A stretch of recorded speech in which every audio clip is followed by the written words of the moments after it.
Hi, guys. You ready? It's time. It's time for the 4:30. Be encouraged. Check this.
Yes. Good afternoon, everybody. It's 4:30 in the afternoon. I am your host, Lee Bailey, with the most. I don't know about the host of the most thing. Get a little itch in my ear. Sorry about that. Whew. I don't know why I have the headphones on because I don't have a guest right this second. I was supposed to have a guest today, and I kind of got back into the swing here this afternoon a little late. So he may have been waiting for my guest may have been waiting for the link and everything, a little sooner than I gave it to him. So he may be thinking that I left him on the lurch. I got 6 people, man, watching right now. 6 people or more. Actually, it's probably more. I want you guys, please. There he is. He's there. All right, ladies and gentlemen, good. I'm glad.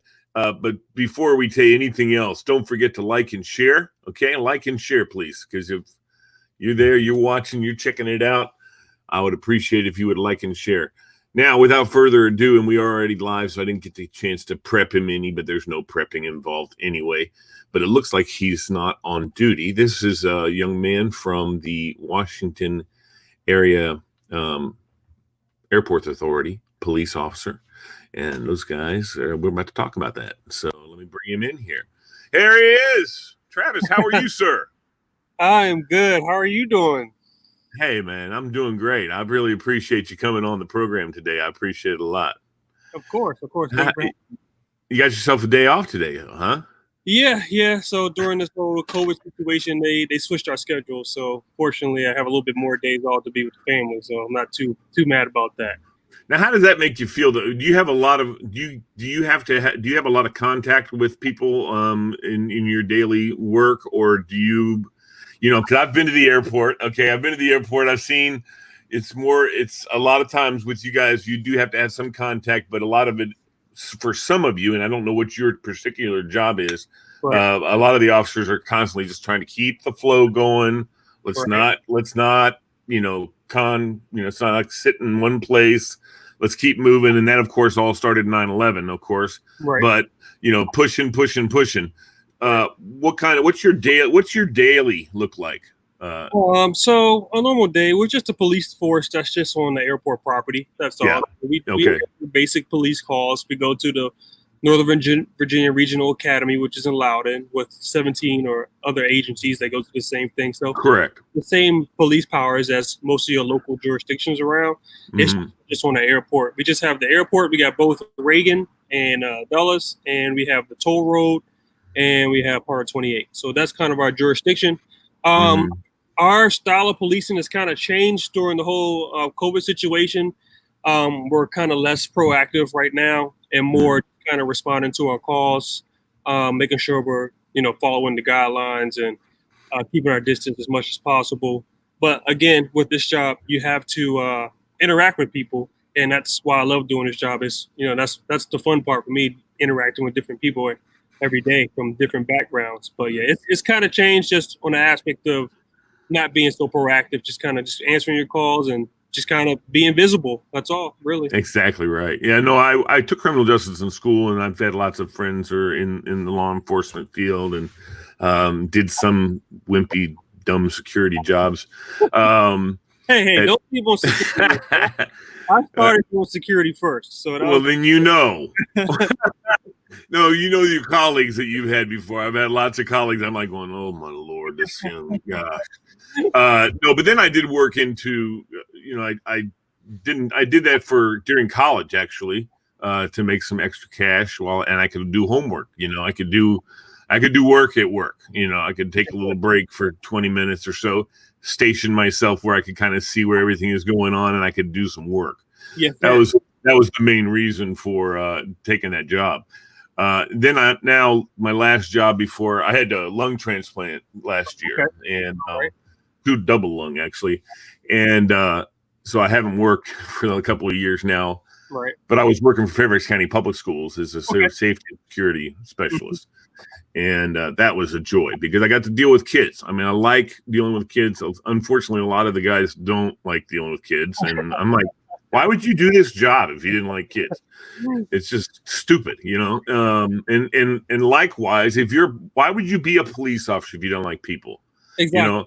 And there's enough of them out there, though. And we know that, especially in the climate we're in right now, there's not as many. I mean, there's way more great guys doing what they're supposed to be doing, why they're supposed to be doing it, to keep people safe, to meet people, to assist, all that kind of stuff.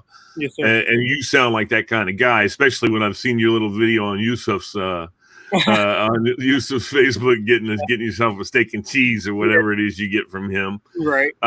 You look like you're having a ball, and that's what you should be doing. I applaud you because you know when to turn it on and when to turn it off. A good police officer does, and listen, you don't want to get on the bad side of a trained police officer because he knows, or you don't want to be doing the wrong thing that he has to enforce the law on you because he knows what he's doing. And especially in this area, the law enforcement agencies in this area, which are hundreds of law enforcement agencies in this area, federal, state, city, county, whatever.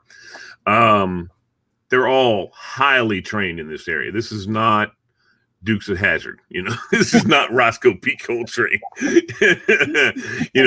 These guys know what the heck they're doing, and they know how to protect you and me and everybody in the streets and on the roads and in our homes and stuff like that. So, So what kind of schedule do they have you on? I mean, is it a 3 days on, 4 days off kind of schedule, or what?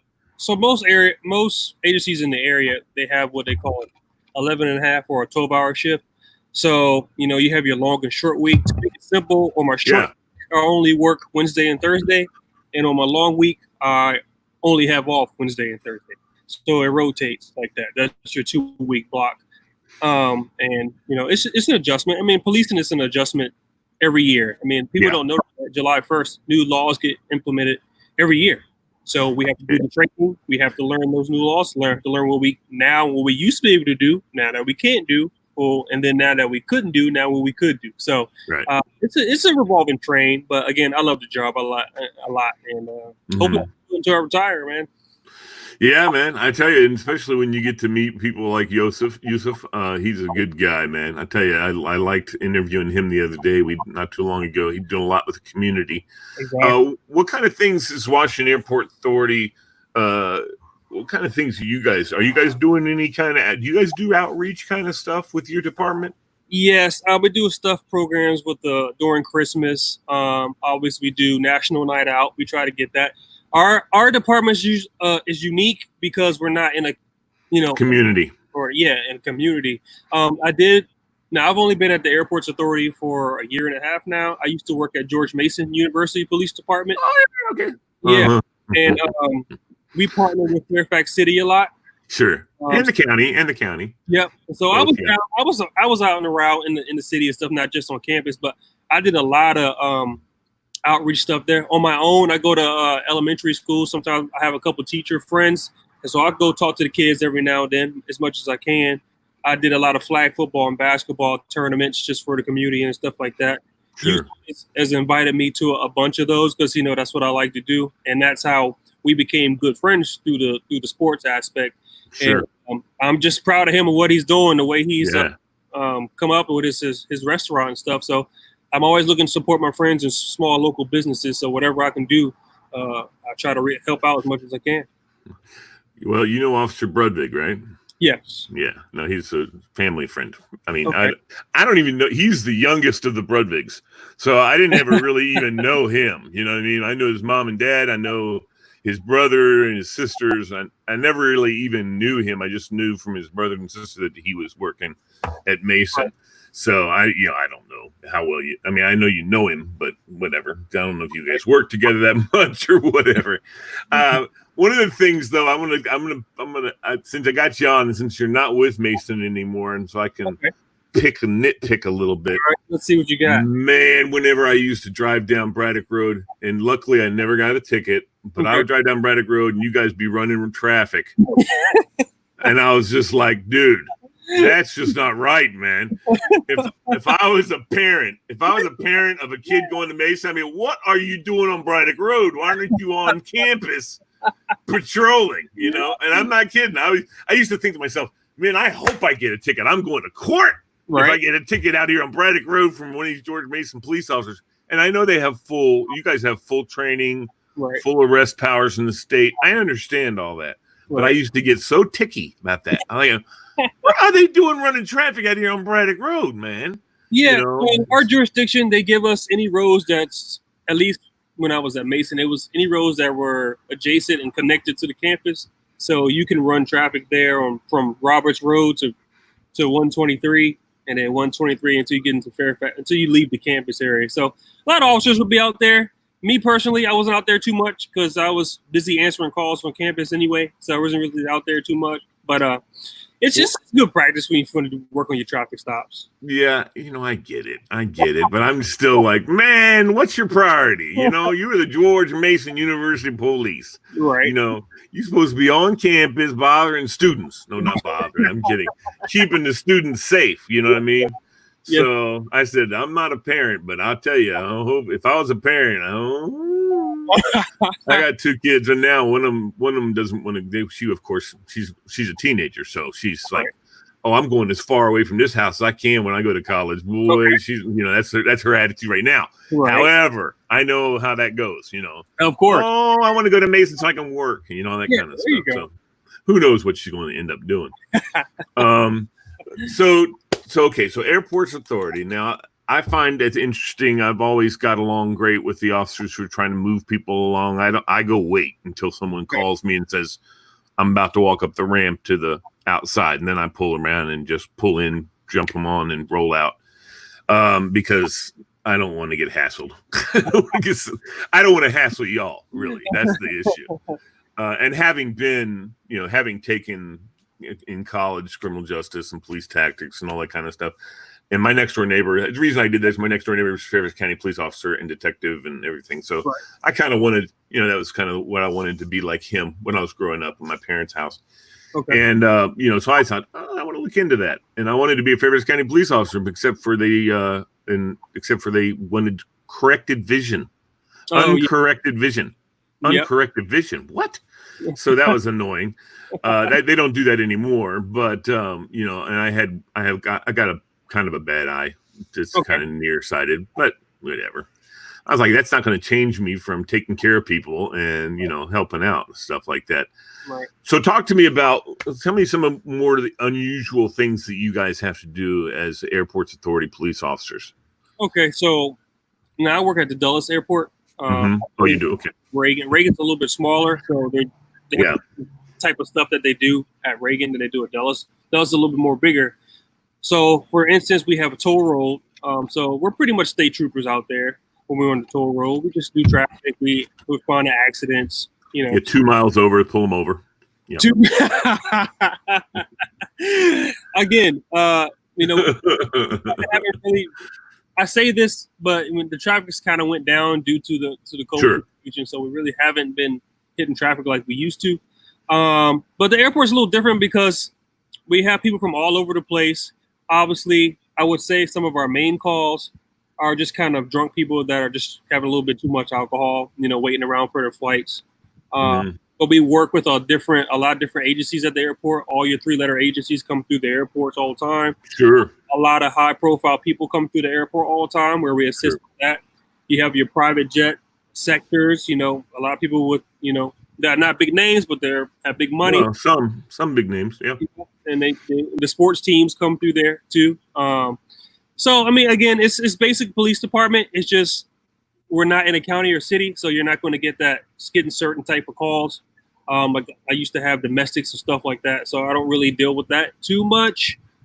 Again, there's a lot of protective order stuff that we get through customs, so we work with them and stuff like that. But our main kind of thing is really the thefts with the vehicles, because there's a lot of car rentals there. And for some reason, the car rentals like to leave the keys in the car. So we've definitely been kind of harping down on that. Yeah. Kind of focusing our patrol on that. And we're just out and about, just trying to keep the community of the airport safe and sound. Sure. As far as the traffic, you only can move cars so much if there's a lot of traffic. Most times I'm out there directed traffic. I just kind of say, hey, just kind of be patient for other people. Everybody's coming out here, so we'll just take our time and we'll move them as fast as we can. Yeah. Do you guys split up? Or I understand I used to work at the United States Senate at the Capitol, and so we used to have arrivals. We used to have dignitary stuff, and we have a whole dignitary protection team. Do you guys have a dignitary protection team that that helps out? Yeah, we have an SOU unit that one day I'll be able to get on. But their primary job is to kind of deal with those. But actually, since we're kind of short, regular officers have been doing, protective details as well. So we just link whatever the three-letter agency is. They call us. Our sergeant will give us this is your detail at 3 o'clock, 4 o'clock.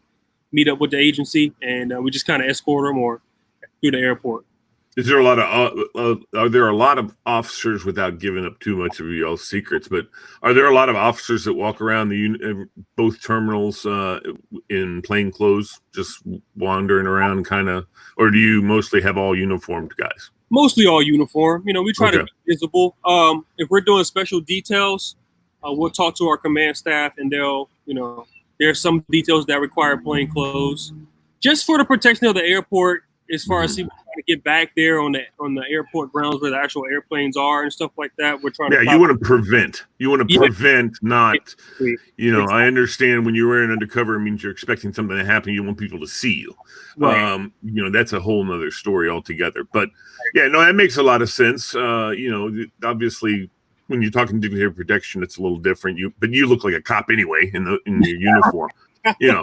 I don't know who they think they're trying to kid. They got their curly, little pig's tail in their ear, and they're wearing a suit that's got 8 bulges around the whole suit. I don't know who. We're concealing ourselves, man. Yeah, it's like, come on, man.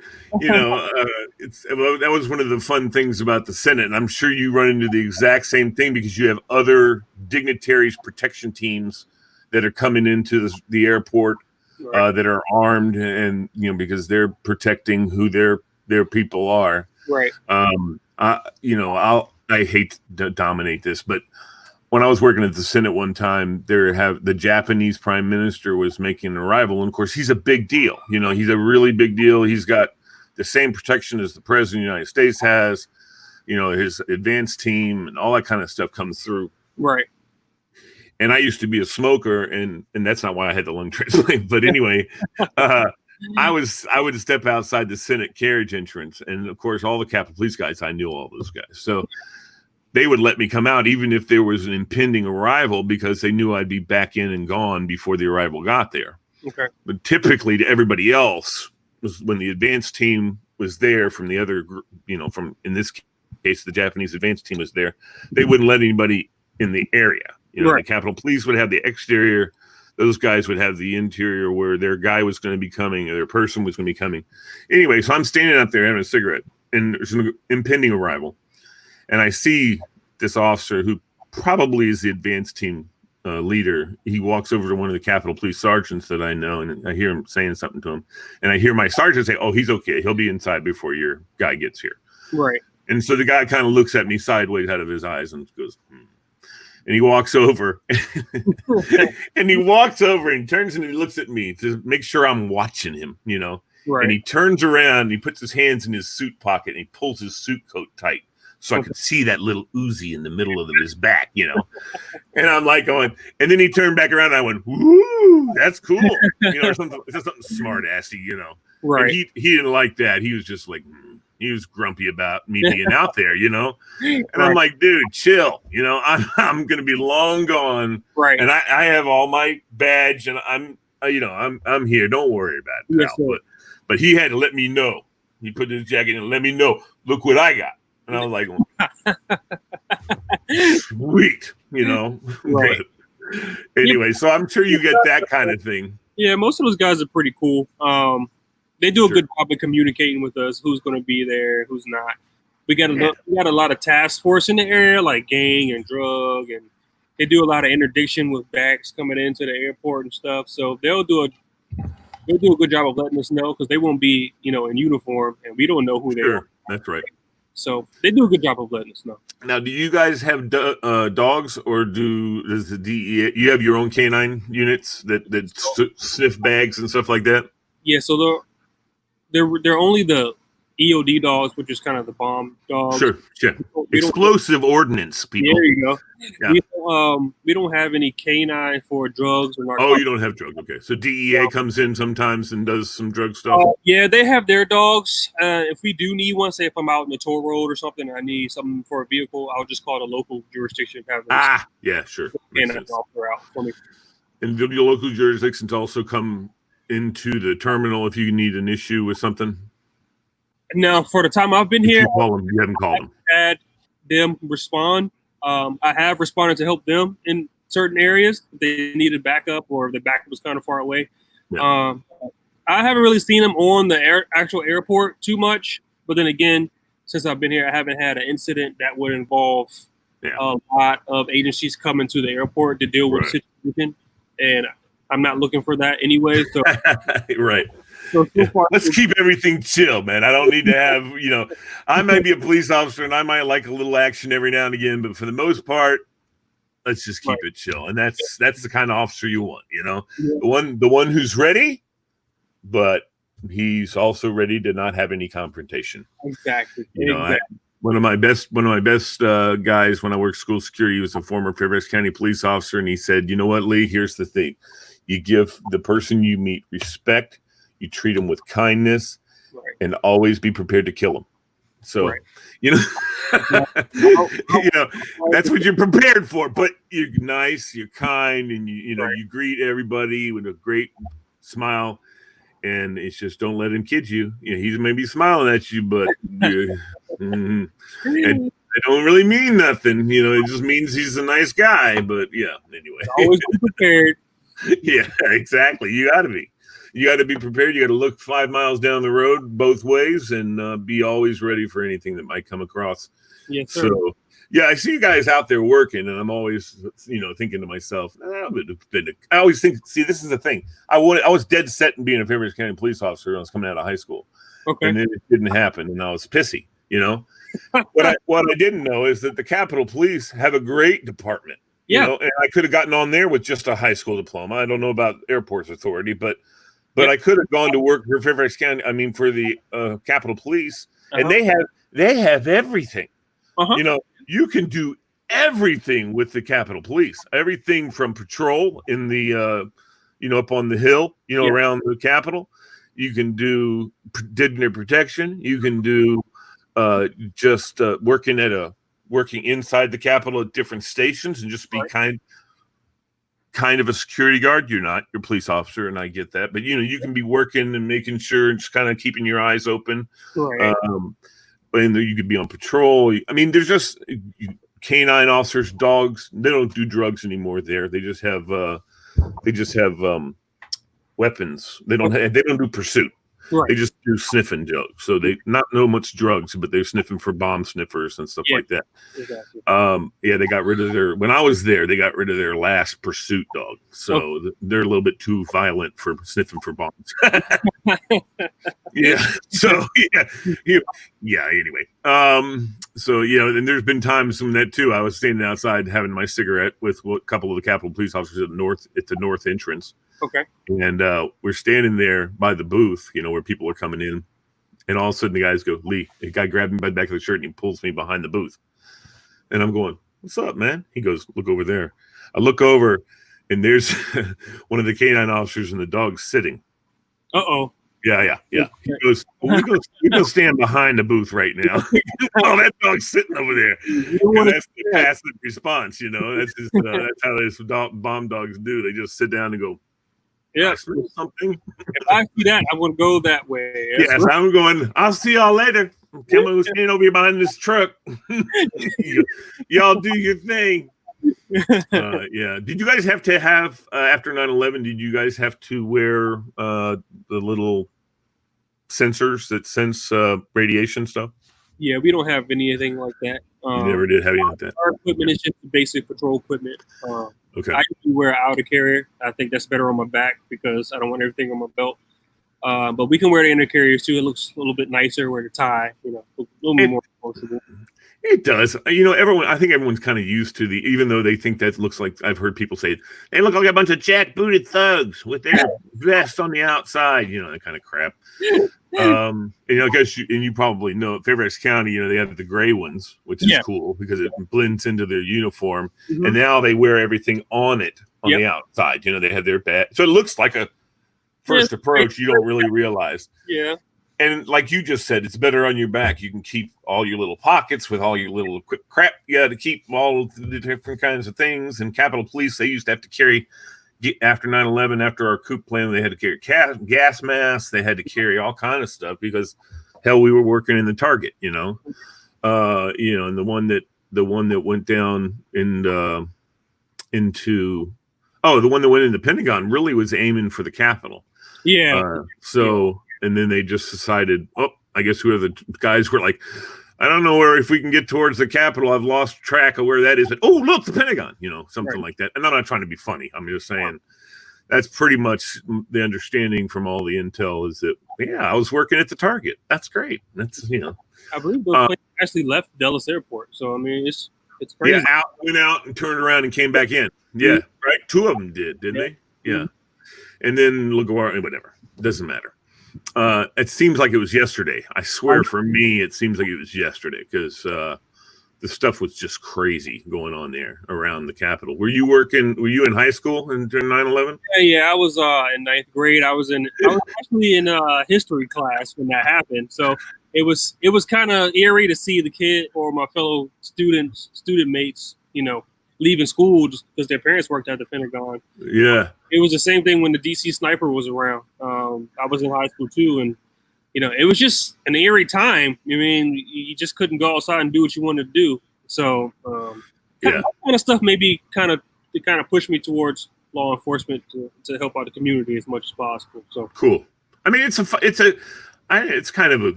job. I can see it being a real fun job. It's one of those jobs that's, you're 99% completely bored out of your wits and 1% you're going 800 miles an hour and it's, and it's everything. You could die in 2 seconds, Right. And that's, but you know what? There's an adrenaline thing to that kind of is appealing and to a certain extent, I think there's lots of guys probably that wouldn't want your job because it's probably more boring than most, I think that, but it's a very necessary job. Right. And you never know. And that's one of the things that keeps you guys going probably is you never know what's going to happen. And the thing with this job is you can make it as fun or as slow as you want to, depending on what area you work, right? If absolutely. you're in Fairfax County, Route 1, area, you're going to be busy. West Springfield, Franconia, you're going to be busy, right? Yeah. But like me, if I'm working at George Mason, I'm going to have my busy nights. But most of the time, the calls are kind of, okay, this is not really a police call, but they call for an officer, so I have to show up anyway. But you can also look for stuff. You can look for drugs. You can, look for criminal activity. You can make it fun for yourself. And then you get into your collateral duties. Like I was on the SRT team for a little while at Mason, so that made it fun for me. So I just didn't see myself. Do you guys mobilize at all when you were on the SRT team? Yeah, I mean, a couple of those guys after I left, you got mobilized to DC a couple times. The inauguration, they'll be mobilized for stuff like that. Sure. If Fairfax City needs a couple officers, they work well with Fairfax City. Hopefully, I can get on the SRT team here at Dulles and learn a little bit more about what they do. They look like some fun guys. That's kind of my alley anyway. I like that stuff. So hopefully I can join them. I mean, I've only been here a year and a half, so I had to do my probationary period, even though I've already been a police officer. But you got to start from the bottom again, but it's okay. And I'll be in there soon. If you ever get bored, I'm telling you, man, go talk to the Capitol Police. They're always hiring, and you can do anything and everything with the United States Capitol Police. I hear a lot of them though bitching about but that's the way it is when you're talking about the officials. Your lieutenants and up. Sometimes everyone, all the other guys, all the under guys are always going rah rah rah. Freaking captains. You know why they don't want? I remember asking a police officer at the Capitol Police. I say, man, they have these new things now, like that are on the guns that on your weapon or your belt that they can now track you and see where you are on campus and stuff like that. And he goes, that'll never happen. I said, why is that? He goes, because the captains are at home half the time and they don't want people to know. Yeah, you don't want the GPS tracker on you. Hey, and in case there's a U.S. Capitol Police captain out there, I was kidding. I didn't ever really hear that. Just want to make sure that's out there. But it's not a bad. I mean, I think that's an outstanding idea. I mean, because it protects the officers. If most officers need to understand, that's for their protection too. And you've heard of the weapons that the guys have now. That inside the weapon's like a leveling device. Yep. That if you're laying on your back, it'll set off the alarm and tell them where you are. Okay. So if an officer goes down, say you're walking the regular, somebody clunks you on the head, and you go down, that device. And some, in some departments use them, but again, it's just something else. You guys all wear body cams with your department now? Not my old department. I did. We don't have them here as of yet. I don't know if that's going to change in the next couple of years or so. You should lobby to let it happen because that's all you need is for some Japanese businessman freaking say that you did something to him. And I don't mean Japanese necessarily. I just pulled that out of my hat. But yeah, that's a great for me. I think that's a great protection for police officers. Is to have the camera. There's a lot of officers who've had complaints pulled against them. They looked at the body cam and they said he didn't do anything wrong. He did everything he was supposed to. He said what he was supposed to say. He did what he was supposed to do. In fact, lady, this heard you sing. So that kind of thing. So that's real important. I think for a lot of officers. But yeah, for sure. I'm definitely a fan of the body cam. Also, it helps you in court too. You can say, hey, that's what I mean. Yeah, sure. You can say, look at what happened. Look at what the guy did. And also you can put evidence upon the camera so that right. You can catalog evidence with the camera, that you have. You can say, look, this is the first thing he had, that's the second thing, whatever, and that way when they say, oh man, I had $50,000 on me and all of a sudden how I only got 30,000 back, blah, blah, blah, blah, all that crap. No, dude. You're on the camera with me counting the money out. Exactly. Exactly. Anyway, so you know what, man? It's been a pleasure talking to you. As you can tell, I'm definitely a fan of cops and a fan of law enforcement. Right. And I'm fascinated by all the different ways and extremes, but I'm also not annoying. I'm not one of these annoying. I want to be a cop. My next door neighbor told me. He said, "Lee, you don't want to be a police officer." And I said, "Yeah, why?" And he said, "Dude, you are too nice a guy." He said, and you know what? The problem with becoming a police officer, and I think you're in a good shape where you are, honestly, is because we, Fairfax County, we get to deal with shitheads all day. Excuse my French. And so we start to believe everyone is right a shithead. And so he said, that's not your nature, and but it will become your nature if you became a police officer. So I get that, and I still have a real good outlook on who people are and what kind of people are, especially working in schools. I don't think kids are, most of the kids at our schools were just trying to get through it, Sure. And, of course where the schools I worked at, we had some MS-13 issues and some, 18th Street crew issues, and didn't really have any of the Crips and Bloods kind of stuff, but some of their offshoots, and so that was a problem. But, truthfully, never had a problem with it inside the school itself. There has some intimidation stuff, but once we put cameras inside, we got to see that. Exactly. And then they got bounced. There's no tolerance to that kind of stuff. So, which was really good. Yeah. So, anyway, Travis, I want to thank you for coming on the program. I'd love to have you back sometime because we could just talk about all kind of weird crap. I'd love to chat you up about all the other things that you've gone and seen. I know you've seen a million things. In just the short time that you've been in the law enforcement game, I'm sure you've seen lots of different weird, crazy things. So I appreciate having you on, man. It's been a great pleasure talking to you. And the 30 minutes has gone like that, man. That was 35 minutes, but no, I appreciate you coming on. We'll get back, and I'm going to come down and get one of them steak and cheeses. What's the best thing you can get at Yusuf's? So he's been trying to get me there a while. Obviously, I live in Stafford, so he's kind of far. But now that I work close to him, I was like, well, let me go ahead and stop by and see what he has. He's always posting stuff on Instagram, so I said, let me try. Actually, I got one for me and one of my coworkers. She wanted to try it too. So I was just a pickup guy that day. And because I knew him, I said, I'm going to go say hi to him. I tried the cheesesteak or the chicken Philly, and it was wonderful, amazing.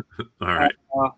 I can't be eating that no work anymore because I'm going to be knocked out after I eat that. Yeah.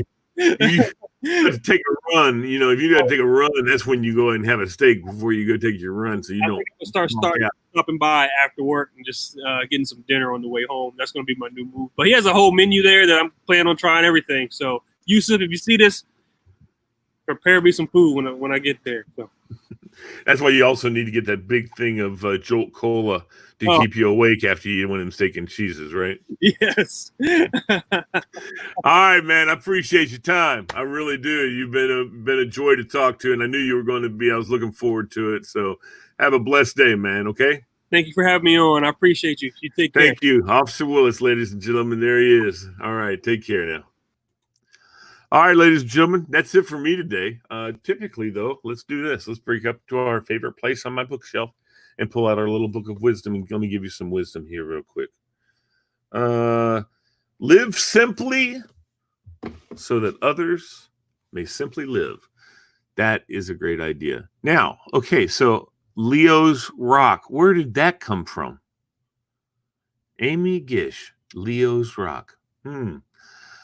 What did we discuss that you brought up Leo's? I don't think anybody said anything about birthdays. Thank you, Meg Southern. I appreciate you. And to everybody else who watched today, let's see. Susan Woodward was watching. Thank you, Susan. Barbara Bailey. I know that girl. Talked to her. Just what a joy talking to her this afternoon.